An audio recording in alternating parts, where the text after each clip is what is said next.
In terms of like the simplicity of it, I think it works quite well. It is quite refreshing to see something so clean for information that can be so complicated. Yeah.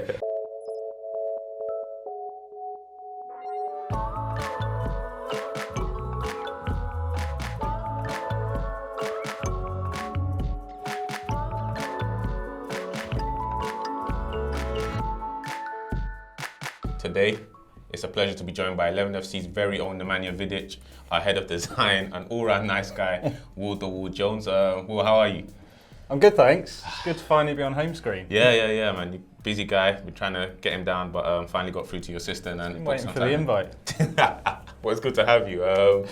Can you tell the guys a bit about what you do here, your background, how you've got to where you are today, where you started from? Give us the Will Jones journey. Sure. I mean, no one wants essentially a full list of my transfer history, but I've worked at various agencies in London and in Leeds. Yep. Beautiful city up there. No bad words to say about that. And I've done a few other things. I've tried to launch a music startup once. Okay. It was very, very briefly successful, and then died in flames. I guess coming to here. Sort of the current focus at the moment is really sort of building out the team and building out the practices that we have, and sort of publishing a lot of our design knowledge. This is a shameless plug. If you are an excellent UX UI designer, we are hiring at the moment, so send it through. It's a great gig. And even more on that, so what is your future for design at 11FS? Where do you see us going? Where do you see us within design or within fintech in particularly? It's a big question.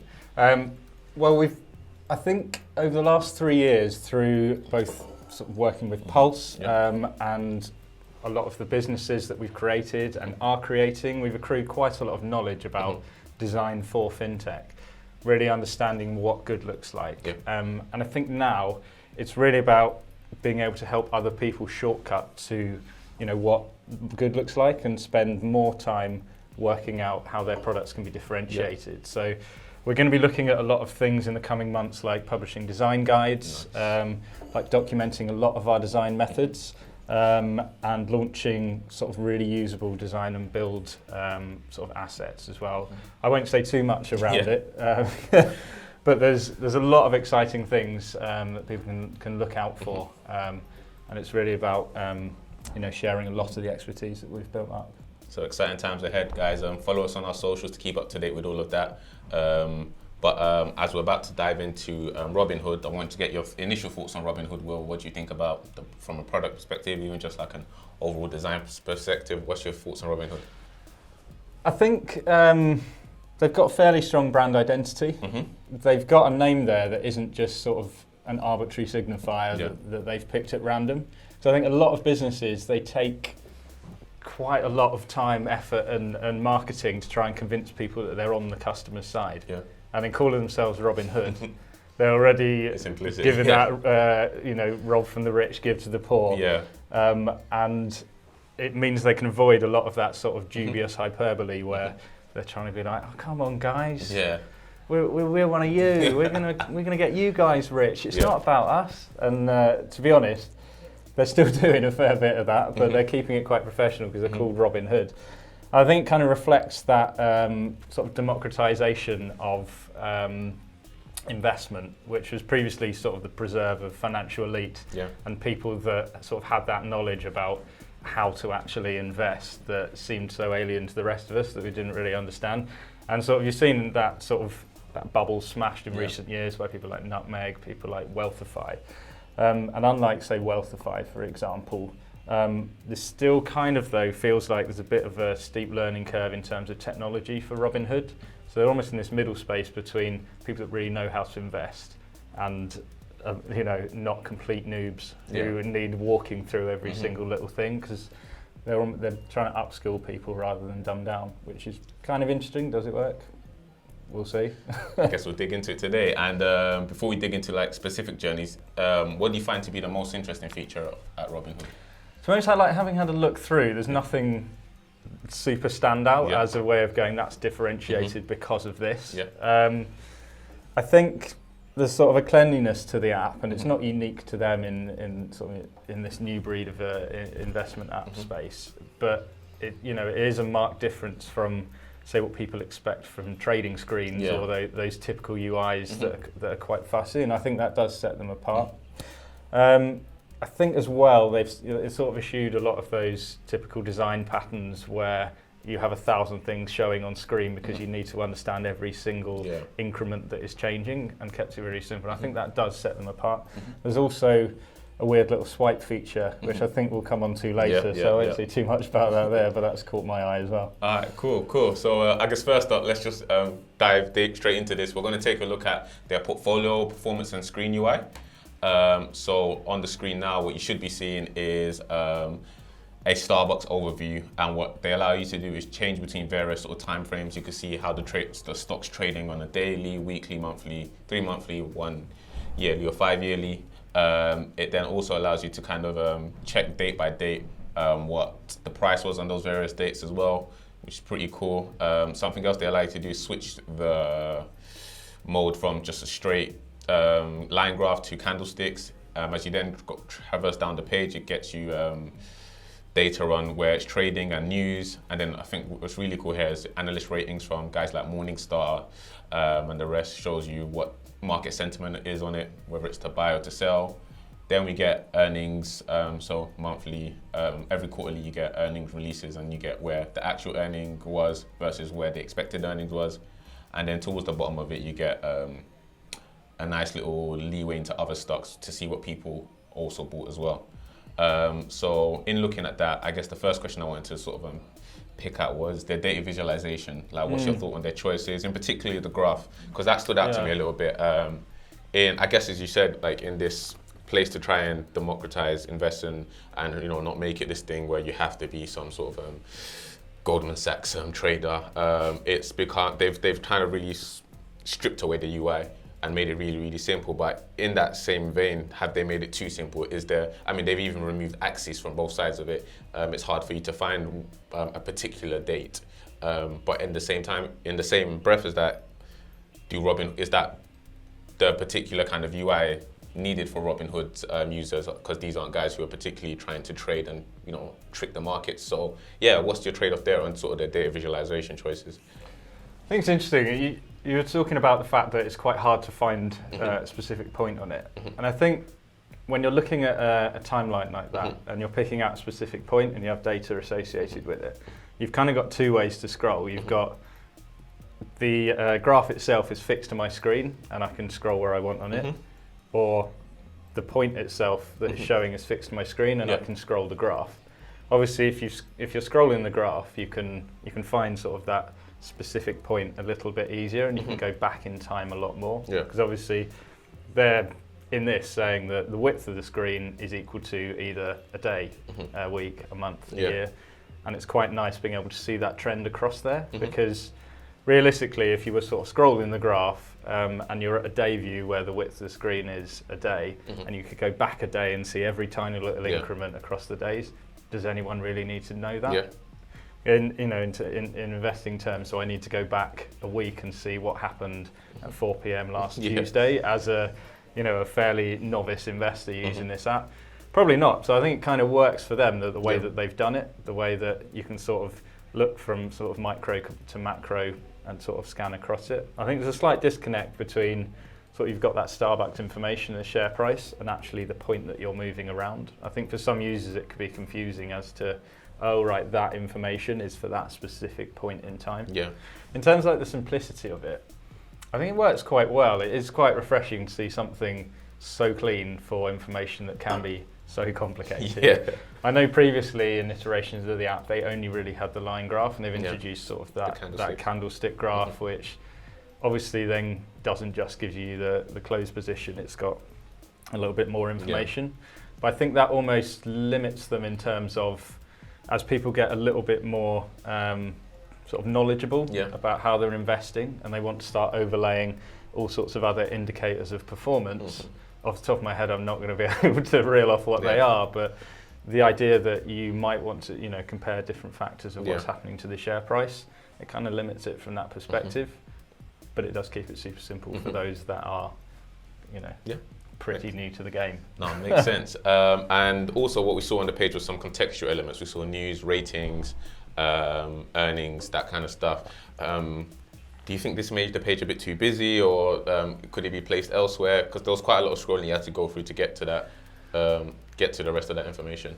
Yeah, I mean, it's an interesting one. It's presumably they've had a look at what people want to know, had a look at a way to present it for them, which is easy to understand. Presumably they've had a look at prioritising it within that scrolled list as well. I think some of that information goes into quite a lot of detail. So for someone that's just dropping into investing, there's a lot of factors within there that you're not going to understand. And a lot of the sort of the real data points within there, they're not hugely sort of prioritised in terms of visual hierarchy to know what's important or what changes are important as well.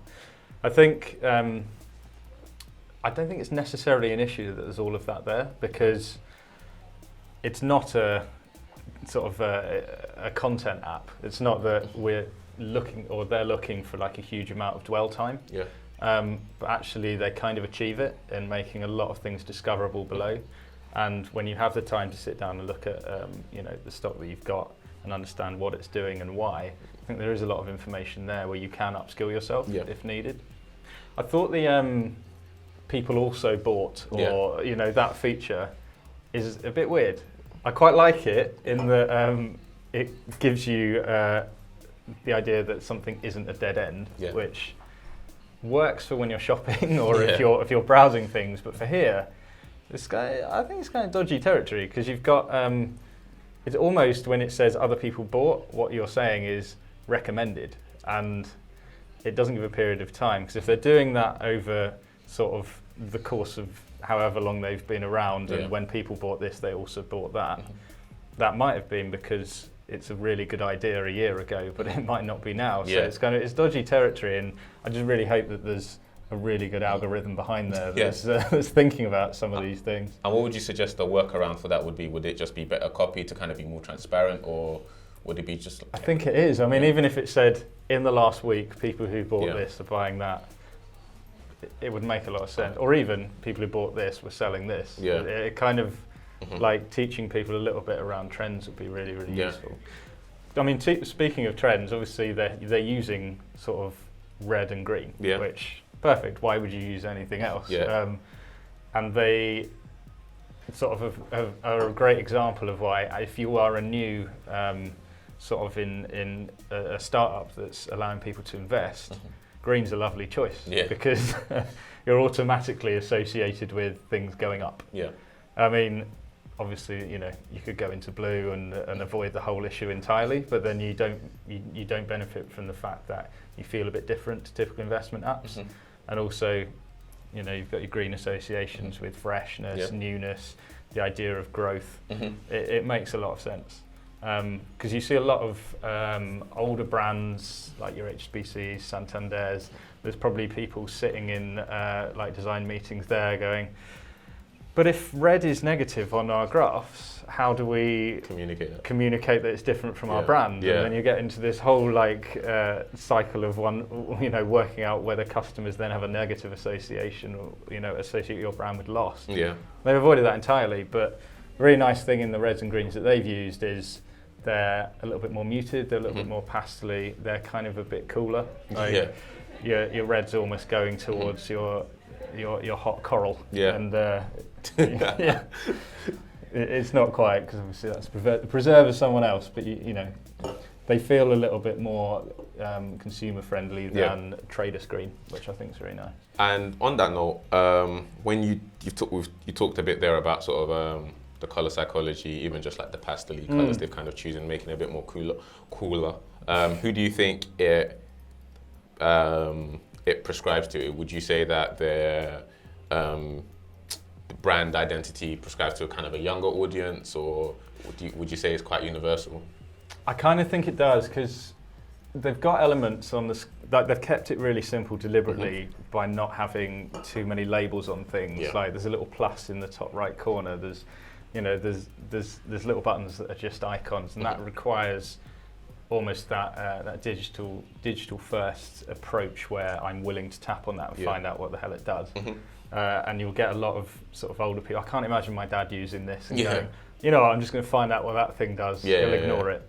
And I think that's true for a lot of people. So in terms of the way they strip back the UI, that is going to appeal to people that are a little bit more savvy with how to navigate apps and willing to put the time in to explore that. And that isn't an age thing, because that's like, you can look at the numbers there and do it, but I think it's bad to say that, because you have a lot of people that are, you know, potentially older investors, and they're the most savvy with a lot of the things that are coming out.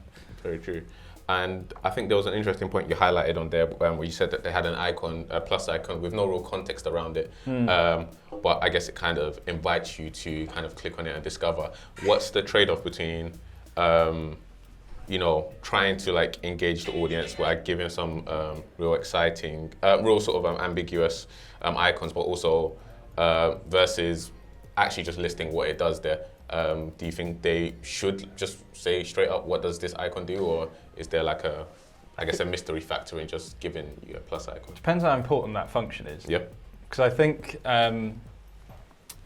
if it's an important function, it will be located next to an element on screen where you get by context exactly what it's going to do for you.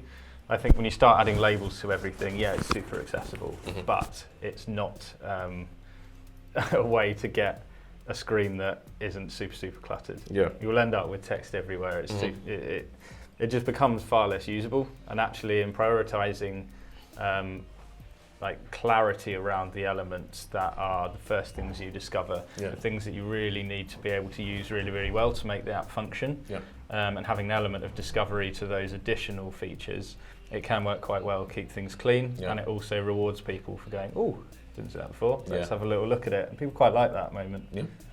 Cool. I guess in our next journey, we'll deep dive a bit into sort of the transactions feed.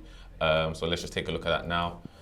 So what we have here is real quick journey. You go into sort of the accounts page, you get like, you can go through the history, and what that history is essentially just dividend payments of stocks you've been invested in from time over the time.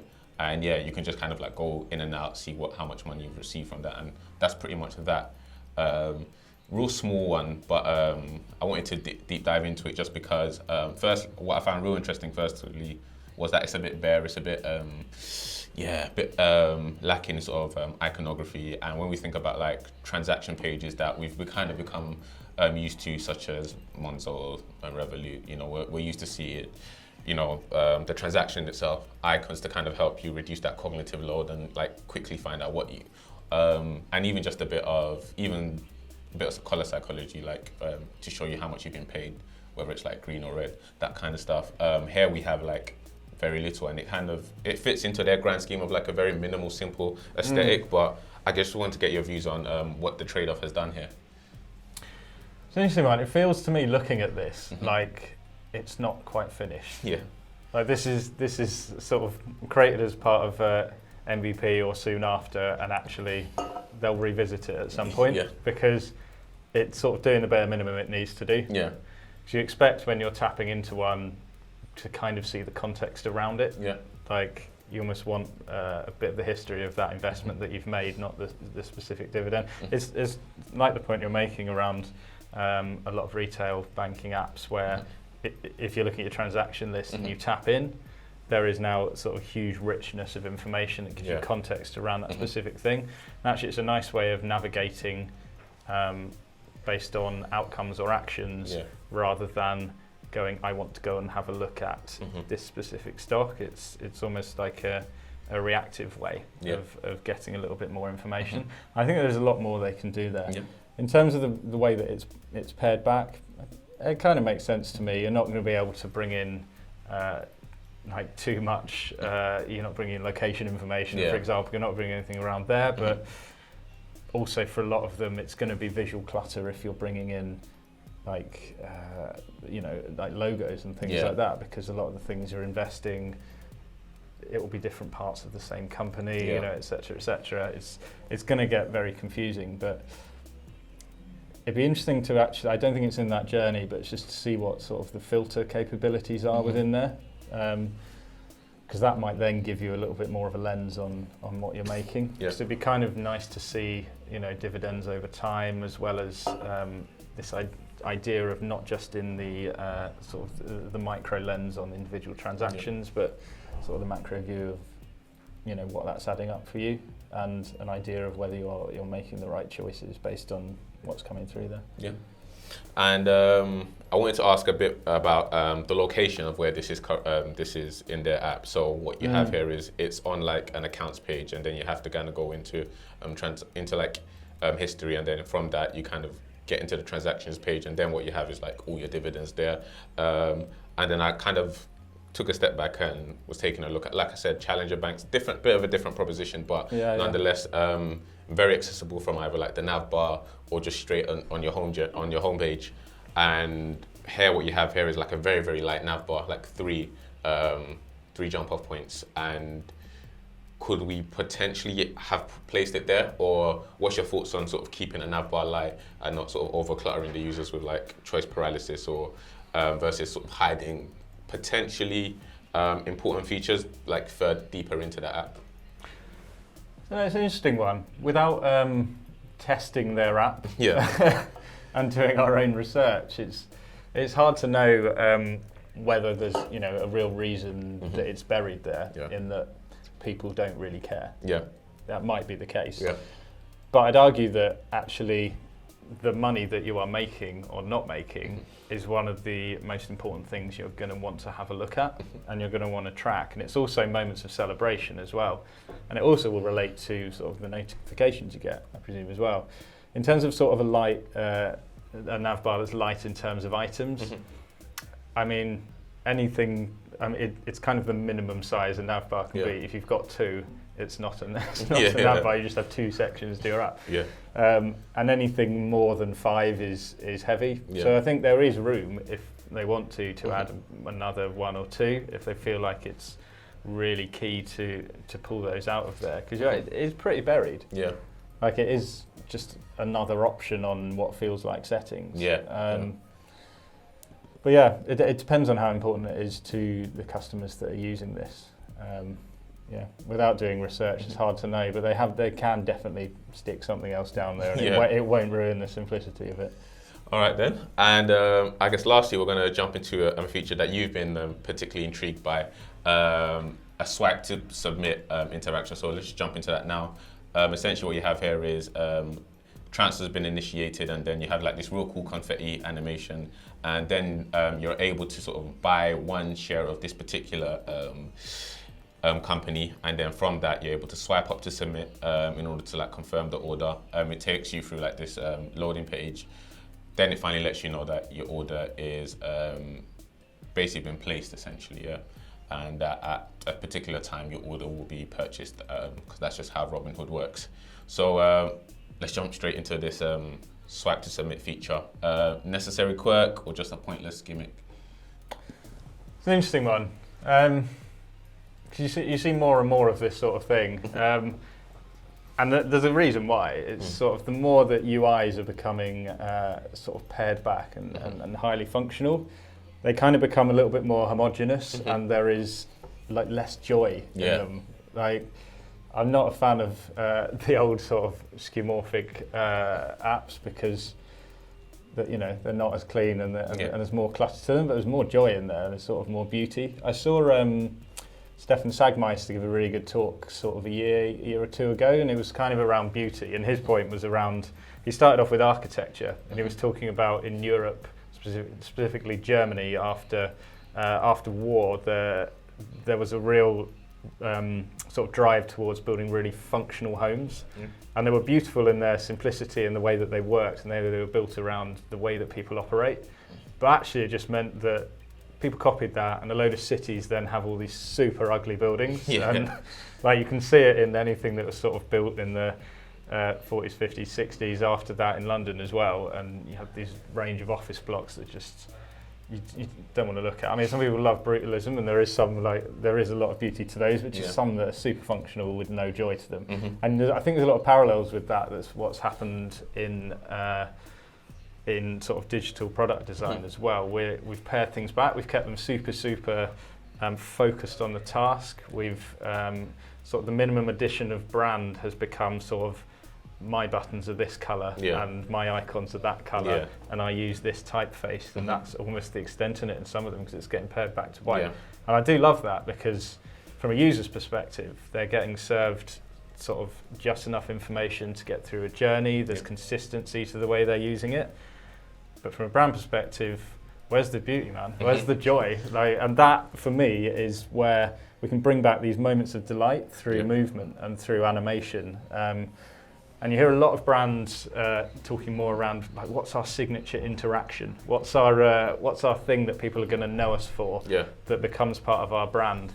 Because you see sort of people like Money's. I'm not sure if they still have it, but they created the whole brand around this way that you drag down to pay, and it has all the colours associated with it.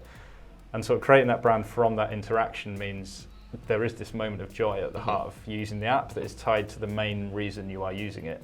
Also, Anna Money with their meowing card. Yeah, with the meowing card. Yeah, I didn't want to touch on sound because I think that's weird. But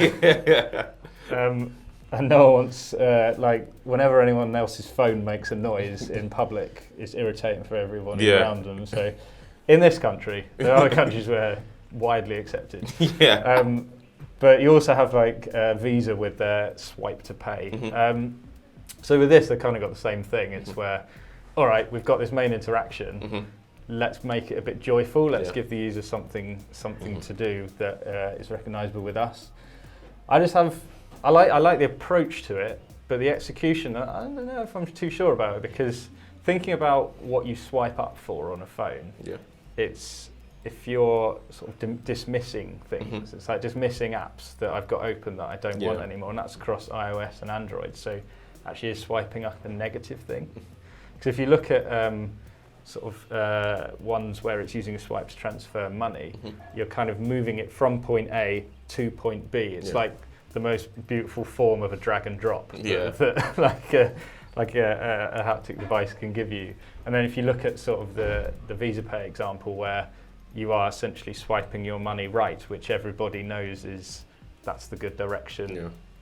I'm trying to do it for the camera here. You know what I mean? Right is good, left is back. And for this, it's kind of, I'm just throwing it off there. It's interesting. I mean, there's not sort of a hard and fast set of rules around this, but it does give you sort of this moment of enjoyment that wouldn't otherwise be there. And you talked about like, that moment of enjoyment, that moment of delight. Could we particularly sort of break down to us what is sort of like the physical joy or like delightful, like with that whole swiping up interaction? What is it that makes us feel slightly better than just tapping a button? It's kind of unexpected the first time you do it. It's like doing a grander gesture to get your reward. I think that's what it is. I mean, it's an interesting, like you just, a tap feels somehow a little less ceremonial, whereas it's a big thing you're doing. You're going, I will invest. I'm going to get these stocks. Which is like, there's something quite nice about it, almost like bidding at an auction. Cool. And then also, just before we got to that place, we saw confetti sort of rain from the digital skies when a particular interaction was made. To kind of discuss a little bit there about delight factors in general. What is it about these things that, as you said, like make us feel so good? Why we're seeing this a lot more in places now as well? Like, what is it about like having confetti or like animations that like make users feel so good? Again, it's like just those moments of delight. We can't give someone a physical reward for doing something, but we can give them a sort of a visual reward for doing something, and it's kind of that brief dopamine hit where you're actually doing something quite serious and quite boring, but then like there's something quite frivolous within there. You're like, hey, I like this. Kind of alleviates the seriousness. And like specifically for this, like people call that like the ticker tape effect as well.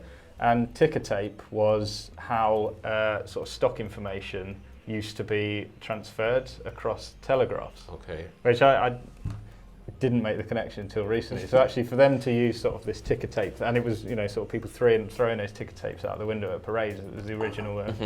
This is my understanding. The internet may have lied to me. That's actually for them to have that ticker tape thing. Like the whole stock history is there. Not that anyone knows it, but it's kind of quite fun. Yeah. And we were talking a bit. We saw a bit of like a lot of information as we were progressing through that last journey, and it's been condensed in like pretty dense paragraphs of small text. Is it that they didn't want us to see it and it was kind of like inconsequential, or could it have been done better to kind of like help us see it? It's interesting because I feel like most of the design of this is very deliberate. Like they must not want us to really read that, or it must just not be particularly important. Yeah. Even though it feels like it is, because it's giving you quite a lot of the information about what you're about to buy and what you've just done. Because you kind of expect that to have a hierarchy to it, to pull the figures out of it a little bit. So if it is a screen where you double check, I can't even remember exactly where it appears in the journey, you kind of want to be able to go, yep, very quickly, and then you do it. So it's a bit weird that it's kind of just a paragraph of text that almost feels like a bit of info, or where it's going, by the way, this will happen. We don't really want you to read this. It kind of has that sense to it. Kind of terms and conditions. It has that kind of feel to it. And also to take a step back, we're talking about ticker tape, its sort of history in the stock markets, and once again, the internet may be lying to us. Let's hope not. But like throughout like loads of apps, we see that these like really kind of cool gestures, gimmick, kind of like interface choices, and that don't really mean too much to like the wider audience unless you kind of dig into it. And for example, we have another one here with Robinhood where dark UI is used when the markets have closed, and then white UI is used when the market is open. And like, who is that for? Like essentially, who are these like really particular interfaces for? Because it could, on one hand, just be like entirely confusing, like why the flip is this thing just turned dark. But on the other hand, like it is really cool once you kind of like dig into like what it means. So like, who are these things for? Like, they're evidently not for everyone, but the whole dark and light UI thing they've got there. It's quite cool I mean, it wasn't immediately obvious to me, and I had to go, why is it dark there and light here? It's like, it's because the markets are shut. Yeah. Like, rather than having a big button or a big banner or like a toast thing that goes, by the way, the markets are shut. It's just a really simple way of doing that. Yeah. I quite like it. Yeah. It's kind of for everyone, to answer your question. It's because it actually serves a purpose, as opposed to some of the other things where it just kind of makes you feel a bit good, or gives a bit more ceremony to the actual thing that you're doing. This has a really important purpose to it. Yeah. And I think in a lot of apps that are designed, people don't necessarily give enough thought to because using, say, your brand color or a dark color for some parts of your app and light for others is a really nice way of someone understanding the mode that they are in. Yeah. Often it's like, I'm performing an action, or I'm understanding information, or this is onboarding, and this is now me using the app. It can serve a really nice purpose, but ultimately this is one of the best ones that I've seen in terms of like really simply conveying something. But some people might prefer to use a light UI, some people might prefer to use a dark one, and if it's not really explicitly said why, it's confusing, isn't it? You assume that it's an app update that's then gone away again the next day, and what on earth is going on here? Yeah. No, it makes sense. I think that's like all the Robinhood journeys we've gone through today, but before we get you out of here, first thing we wanted to ask is, we've touched on a couple designs, features, animations, sort of delight factors. Is there anything in design space that you're particularly excited about at the moment? I suppose there is, and it's not anything revolutionary or groundbreaking, but I think for years, and certainly as long as I've been doing this, we've known how like the methods and processes we go through to design products should be. Yeah. And we've seen sort of a gap between design and development and gone, Why is that there? And actually, it's only now that the tools at our disposal are actually giving us like the ability to do everything that we want to do. Like we see things like picking on Figma, for example, just the idea of having more people than just one designer in a file, sort of cloud hosting that. But then as well, the ability to start creating design systems super easily.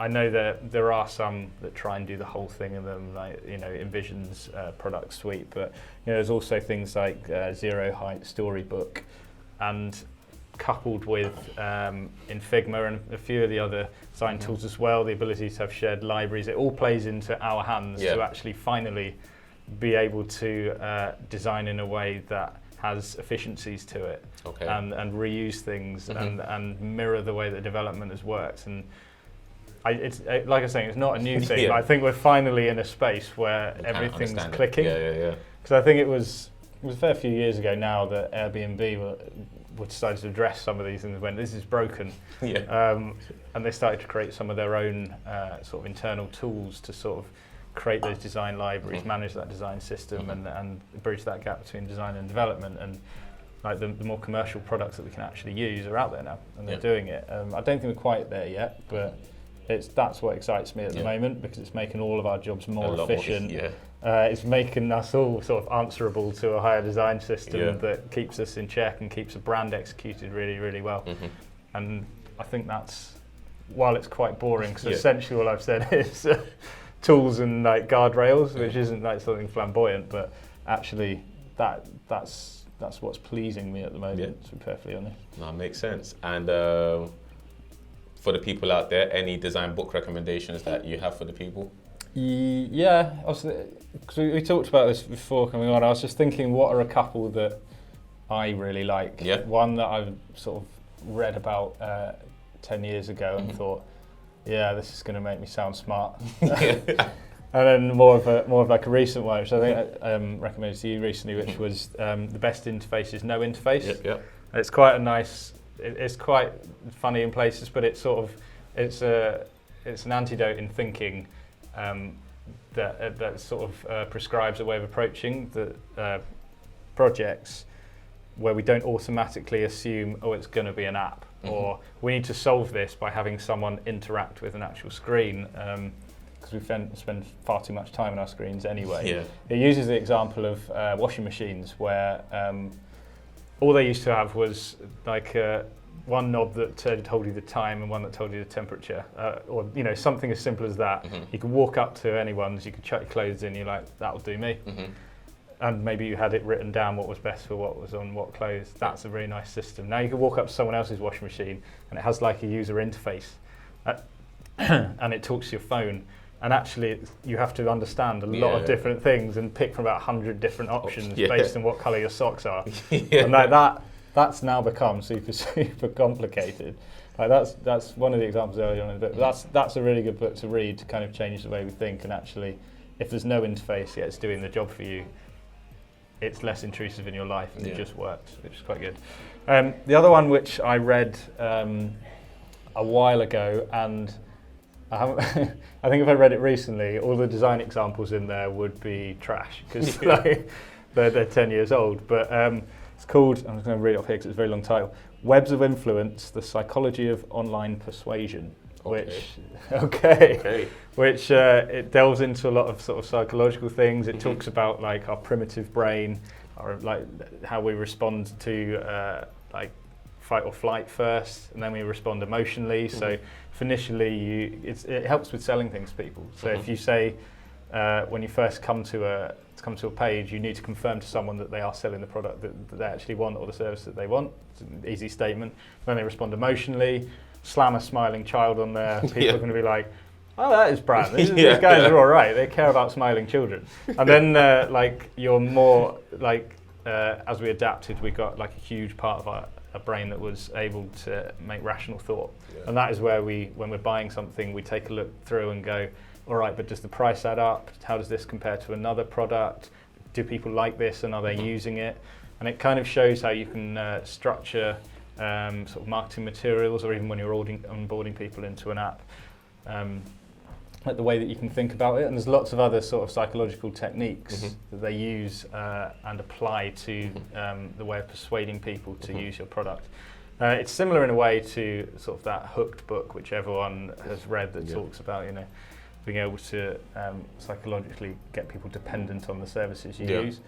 But yeah, that's a really interesting one and sort of a good read. Yeah, sweet. And finally, before we get out here, tips for new designers. I must say that Will's been like quite helpful and pivotal in my design journey. Tear-jerking moment here, but don't want to keep all of the insights you've given to me. Like, what do you have for new designs? What do you say? How would a new designer get into design? Like, what should they be on the lookout for? Just share your wisdom, Sensei. I don't know. I suppose because I've done a few things with D&AD where it's looking at graduates that are going to try and get a job and how to actually sell yourself. Yeah. And I think a lot of people. One of them, I'll tell you what about portfolios. One of the mistakes I see is tiny little pictures. Yeah. Or pictures at a weird angle. Yeah. Like, that's not going to get you a job because I just want to see a beautiful view of the thing that you've done. Yeah. And then when describing it, a lot of people and designers, when they're trying to sell themselves, they're actually just selling what the product is or what it is that they've created. I think like a good designer will understand the decisions that happened to get there, the nuances of the design and the way that it was executed. That means it was better for the customer. It answered like a problem that they have, or it made it stand out in the market. It made people love the brand because it does this thing, or it's coloured in a specific way. So it's the specifics of what you do rather than the thing that you've created that people should be starting to describe. I think in terms of tips, actually the best way that you can get better is identify the people that you can be around, that you can just sort of osmosis, like you absorb things off. There's obviously a whole sort of canon of work by every designer out there that you can read about this sort of thing, and it's important to carry on reading.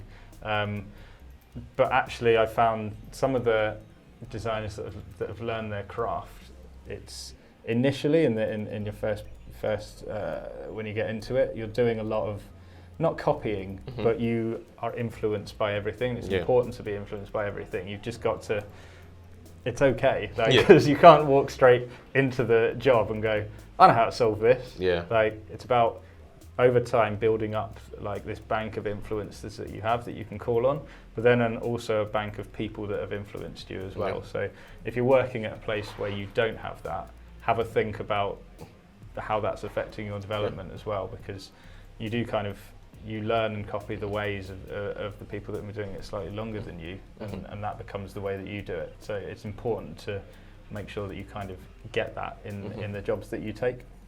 Wise words from my Mr. Miyagi. But yeah, that's all we have time for today. Thanks so much for tuning in, guys. Stop by next week for more insights and user journeys. If you want to see more of 11FS Pulse, head over to pulse.11fs.com, where you can also request a demo. If you've got any questions about the product or want to suggest a journey for us to include on our platform or the show, hit us up at pulse@11fs.com or find us on Twitter at 11fspulse. Will, where can people find out more about you and what you do here at 11FS? Where can they find out more about me? Yeah. I mean, that's a great point. Well, you can come on our website and you can find me there, and it's got a lot of my links on it. Yeah, so. Sweet. Bye for now, guys. See you next week. Take care. Homescreen is a show all about product design, where we showcase some of the best examples of user experiences from the 11FS Pulse research platform. Pulse is what our customers use to do their benchmarking, and it includes over 2,500 user journeys from financial service products all around the world.